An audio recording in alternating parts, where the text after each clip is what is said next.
আজকের এই বিজয় র্যালিতে উপস্থিত বাংলাদেশ জাতীয়তাবাদী দল বিএনপি তারাইল উপজেলার নেতৃবৃন্দ, উপস্থিত যুব দল, স্বেচ্ছাসেবক দল, শ্রমিক দল, মহিলা দল, মুক্তিযোদ্ধা প্রজন্ম দলের তারাইল উপজেলার 7টি ইউনিয়ন হতে আগত সকল নেতৃবৃন্দ, সকলকে আমি আমার ব্যক্তিগত পক্ষ থেকে এবং আমার প্রাণপ্রিয় সংগঠন বাংলাদেশ জাতীয়তাবাদী যুব দল তারাইল উপজেলা শাখার পক্ষ থেকে জানাচ্ছি রক্তিম লাল গোলাপ শুভেচ্ছা ও বিপ্লবী অভিনন্দন।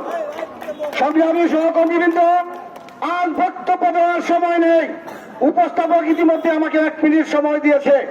আমি 1 মিনিটের ভিতরে শুধু এই কথাটাই বলতে চাই, শুধু মঞ্চ সাজিয়ে রেখে নিজেকে ঢাকার বাসিন্দা ভেবে তারাই বিএনপিকে শুক্রবারে বিএনপি বানানো যাবে না। একটি কথা বলে রাখবেন, আমরা যারা বিএনপি করে, আমরা যারা ধানের শীষ করে আগামী 12 ফেব্রুয়ারি নির্বাচনে আমরা মূল ধারায় থেকে ধানের শীষকে বিজয়ী করব।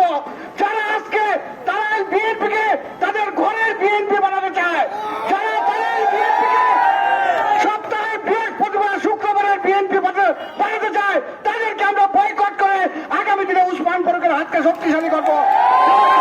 সেই প্রত্যাশা ব্যক্ত করে আমি আমার সংক্ষিপ্ত বক্তব্য এখানে শেষ করলাম। ধন্যবাদ সবাইকে।